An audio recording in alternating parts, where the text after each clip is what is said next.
여러분은 어떠한 사람이 잘못했을 때 잘못한 사람을 보면 무엇을 생각하십니까? 저 사람 혹은 저놈 또 그랬네. 그렇게 생각할 겁니다. 그런데 하나님께서는 어떻게 생각하실까요? 그리고 하나님의 사역자는 어떻게 생각할까요? 우리는 좋은 예를 금송아지 우상을 섬긴 이스라엘 백성에 대한 하나님의 관점과 모세의 관점에서 알 수 있습니다.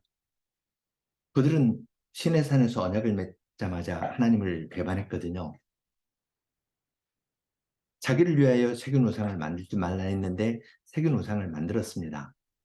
그리고 하나님께서 나는 너를 애굽 땅 종되었던 집에서 인도하여낸 너희 하나님 여호와로라 했는데 하나님 대신 모세가 자기들을 인도했다고 했습니다.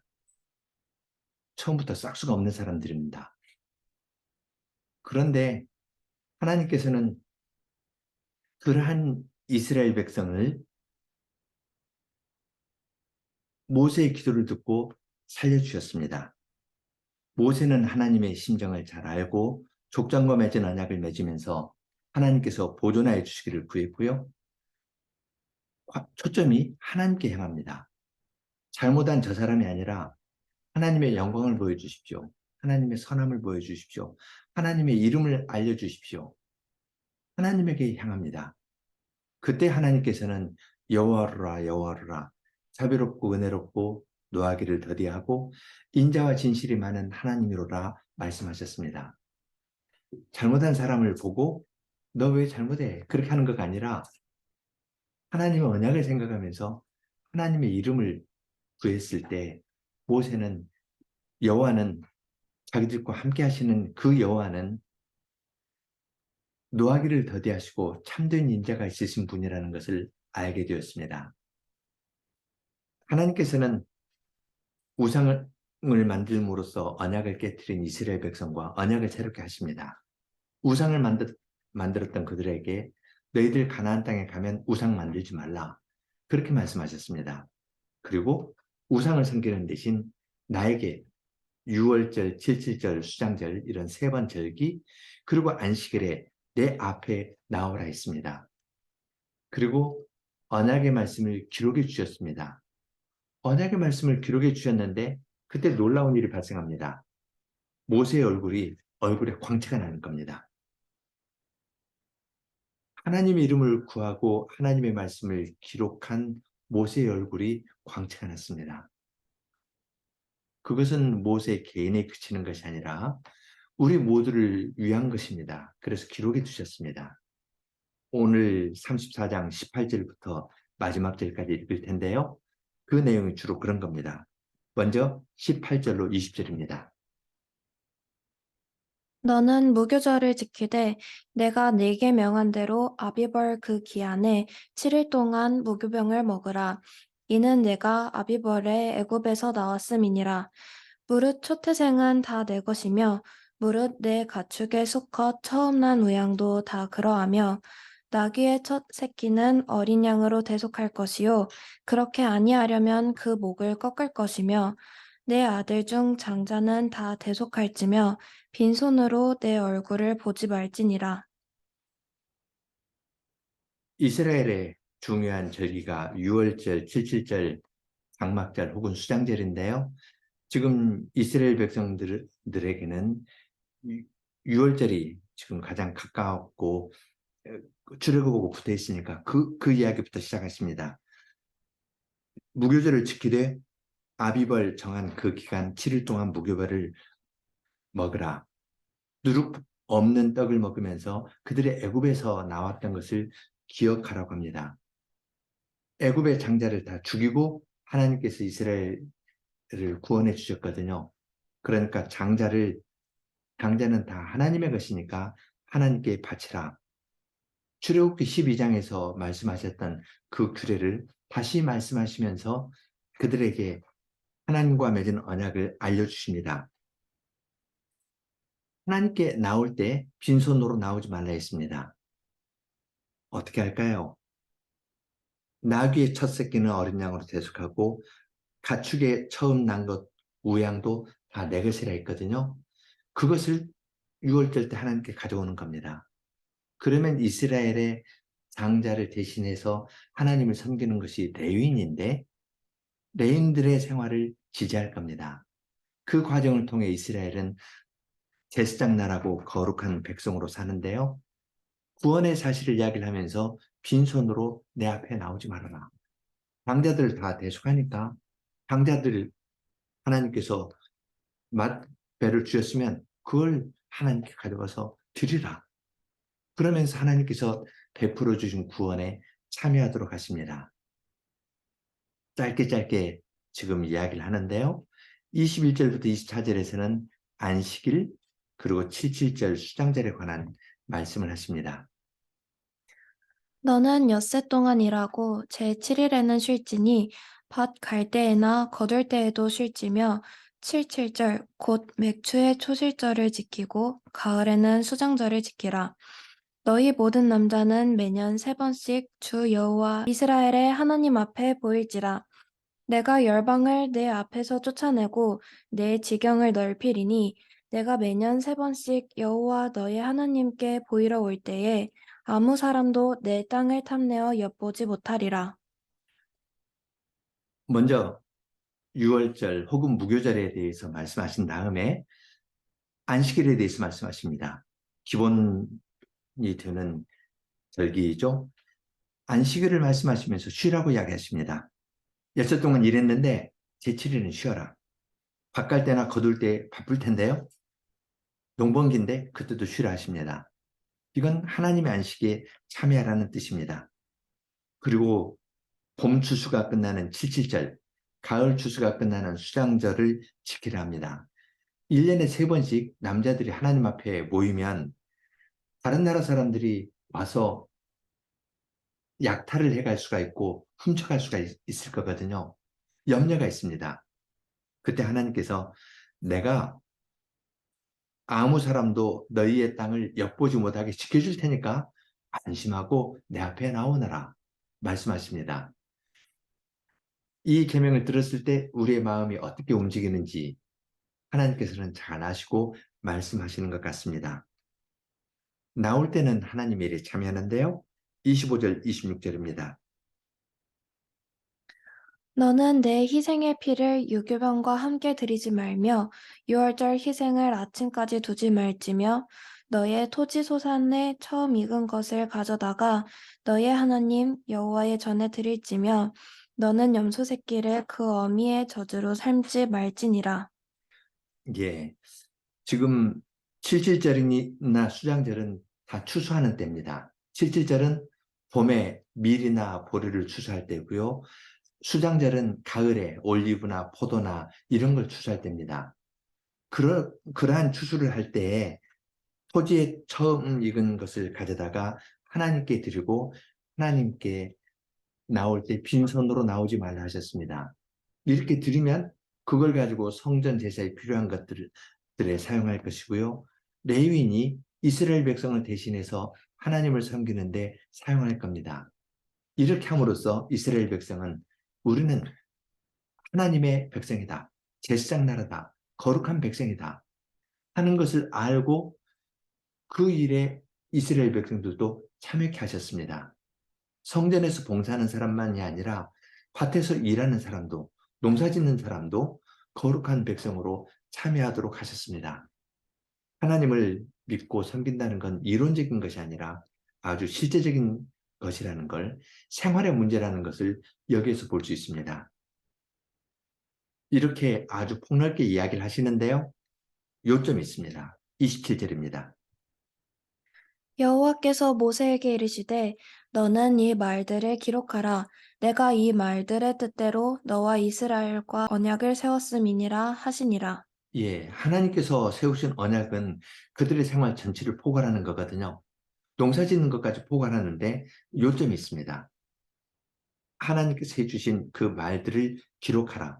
이 말로 내가 이스라엘과 언약을 세웠다 해서 기록하신 그 말씀을 이스라엘 백성들에게 주셨습니다. 이러한 일을 모세가 감당했는데요. 어떤 일이 일어났을까요? 28절, 29절입니다. 모세가 여호와와 함께 40일 40야를 거기 있으면서 떡도 먹지 아니하였고 물도 마시지 아니하였으며 여호와께서는 언약의 말씀 곧 십계를 그 판들에 기록하셨더라.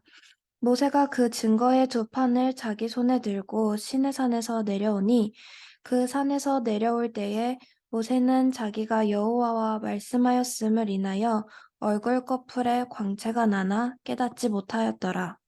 예, 모세는 하나님과 40일 40야에 있었는데요. 거기에서는 떡을 먹을 필요도 없었고 물도 마실 필요가 없었습니다. 하나님 앞에 가면은 생활의 모든 문제가 풀어진다는 것을 여기서 보여주셨습니다. 농번기에 일을 쉬어도, 안식일에 일을 쉬어도 하나님 앞에 가면은 거기에는 먹을 것, 마실 것이 필요 없는 그러한 세계로 주님께서 인도하시는 것을 보여주시는 겁니다. 40일의 의미를 잘 알았다면 이스라엘 백성이 40년 광야 생활할 때 물이 없다고, 음식이 바가다고, 혹은 먹을 것 없다고 불평하지 않았을 겁니다. 하나님께서는 모세 한 사람에게 하나님께서 그의 백성들을 어디로 인도하시는지 확실하게 보여주셨습니다. 떡을 먹지 않아도 되고 물을 마시지 않아도 되는 정도가 아닙니다. 모세는 하나님의 영광을 뵈면서 얼굴에 광채가 났습니다. 하나님의 얼굴을 보고 살 데가 없었는데요. 하나님과 말씀을 듣고 하나님의 말씀을 들을 때 그의 얼굴에 광채가 났습니다. 점점 더 하나님을 닮아가는 사람으로 변해갔습니다. 떡을 먹지 않고 물을 마시지 않아도 괜찮다 하는 정도가 아니라요. 하나님 앞에 갔더니 하나님과 말씀하고 교제하는 것을 인해서 하나님을 닮아갔습니다. 굉장한 복을 주시는 것 아니겠습니까? 그런데 이 땅에 있는 사람들은 그 영광을 감당하지 못합니다. 30절로 35절입니다.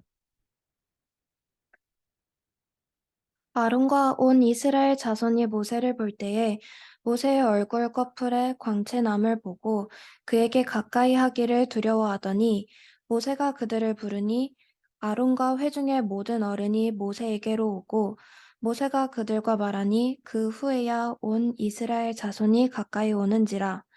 모세가 여호와께서 시내산에서 자기에게 이르신 말씀을 다 그들에게 명하고 그들에게 말하기를 마치고 수건으로 자기 얼굴을 가리웠더라. 그러나 모세가 여호와 앞에 들어가서 함께 말씀할 때에는 나오기까지 수건을 벗고 있다가 나와서는 그 명하신 일을 이스라엘 자손에게 고하며 이스라엘 자손이 모세의 얼굴에 광채를 보는 고로 모세가 여호와께 말씀하러 들어가기까지 다시 수건으로 자기 얼굴을 가리웠더라. 모세가 하나님과 말씀을 나누고 그 결과 하나님을 닮아서 광채가 났다는 건 이스라엘 백성 전체가 거기에 이를 것을 알려주는 일입니다. 기쁜 일 아니겠습니까? 죽지도 않고요, 썩지도 않고 먹을 것 마실 것 필요 없는 영광의 상태에 주님께서 그의 백성을 인도하신다는 것을 알려주시는 건데 그 광채를 보고 땅에 있는 사람들은 두려워했습니다. 모세가 오는데 두려워가지고 가까이 가지 않았습니다. 모세가 부르니까 그때야 가까이 왔습니다. 모세는 그들에게 하나님의 뜻을 다 전해주고 그리고 두려워하는 그들 때문에 수건으로 얼굴을 가렸습니다. 그렇지만 하나님 앞에 나갈 때는 다시 수건을 벗고 하나님께 나가서 말씀을 했고 나오면 사람들을 위해서 두려워하는 사람들을 위해서 얼굴을 수건으로 가렸습니다.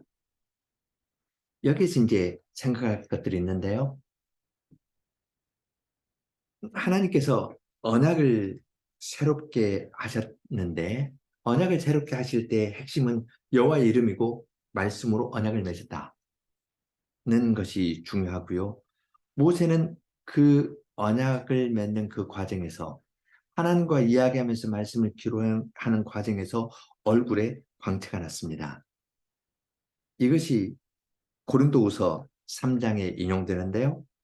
고린도후서 3장 18절 우리가 다 수건을 벗은 얼굴로 거울을 보는 것 같이 주의 영광을 보매 저와 같은 형상으로 화하여 영광으로 영광에 이르니 곧 주의 영으로 성신으로 말미암음이니라 그렇게 이야기합니다.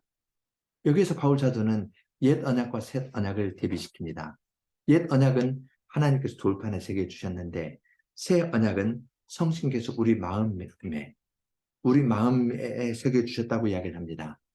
그때에는 모세의 얼굴에 광채가 났지만 이건 수건으로 가렸거든요. 그런데 지금은 우리가 주님의 영광을 보면서 주님과 같은 형상으로 바뀌어서 영광에서 영광으로 바뀌어 나간다고 이야기합니다. 성신으로 말미암아 하나님께서 의도하신 그 영광스러운 나라로 함께 나아간다고 이야기를 합니다. 참 복된 말씀이죠. 그런데 이 새 언약을 주님께서 누구에게 주셨습니까? 고린도후서 3장에 있는 이 말씀은 바울의 사도권을 인정하지 않는 고린도 교회에 주신 말씀입니다. 고린도 교인들이 새 언약의 말을 들을 만한 가치가 있어서 이 말씀 주신 거 아닙니다. 그들은 바울의 사도권을 인정하지 않는 사람들이거든요. 여러 가지 죄악들이 있는 그러한 교회인데 그러한 교회에 주님께서 새 언약을 말씀하시고 너희가 영광에서 영광으로 바뀐다. 성신으로 말미암은 일이라고 이야기하십니다.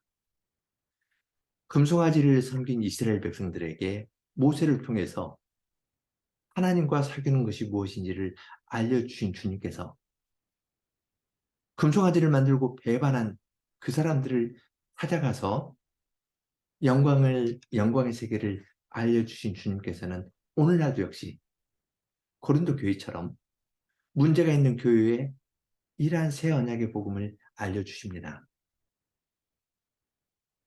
고린도에서 하고 맞춤표 찍었을까요?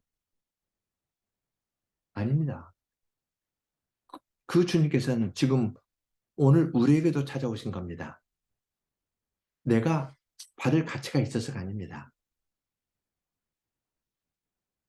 그리고 주님께서는 이 모든 날 마지막에 이 일을 완전히 이루실 겁니다. 그래서 우리 모두는 주님을 믿는 사람은 내가 속한 이 교회에 속한 사람뿐만 아니라 다른 교회에 속한 사람까지도 만대의 모든 성도가 주님의 성신으로 말미암아 부활의 몸을 입고 영광스러운 몸을 입게 될 겁니다. 그것이 우리의 미래입니다. 이것이 주인을 향해 찾아오시고 언약을 맺으시고 언약을 이루어 나가시는 하나님의 영원한 경영입니다. 그러한 말씀으로 주님께서는 우리에게 찾아오시면서 주님의 성신을 바라보면서 나아가랍니다. 이 사실을 알 때 우리는 잘못한 사람을 지적하면서 말할 수 없습니다. 모세는 잘못한 이스라엘 백성 지적하지 않았습니다. 하나님 이름을 구하면서 하나님께 나아갔습니다. 이러한 은혜를 받았다면 우리도 옆에 있는 사람 부족과 잘못을 지적하는 것이 아니라 우리 모두를 영광스러운 세계로 인도하실 주님을 바라면서 나아가게 됩니다. 함께 기도하겠습니다. 거룩하신 사랑의 하나님 아버지, 주인을 향한 주님의 사랑은 저희의 생각을 뛰어넘습니다. 아무도 생각지 못한 방식으로 주님께서는 저희의 죄의 무거움을 드러내실 뿐만 아니라 이 죄에 대한 심판을 사랑하시는 아드님에게 쏟으시고 아드님의 의를 저희들에게 입혀주시고 성신께서 그 은혜를 깨우쳐 주셔서 저희가 주님의 성신님으로 말미암아 영광에서 영광으로 이르게 하시는 일을 지금도 행하십니다. 주님께서 저희에게 이러한 큰 은혜를 베풀어 주셨사오니 이 은혜 안에 저희가 뿌리를 내리고 자라게 하여 주시고 또한 이러한 은혜를 받은 사람답게 다른 사람에 대해서도 넉넉한 마음을 품고 살아가는 사람들이 다 되게 하여 주시옵소서. 예수님 이름으로 기도합니다. 아멘.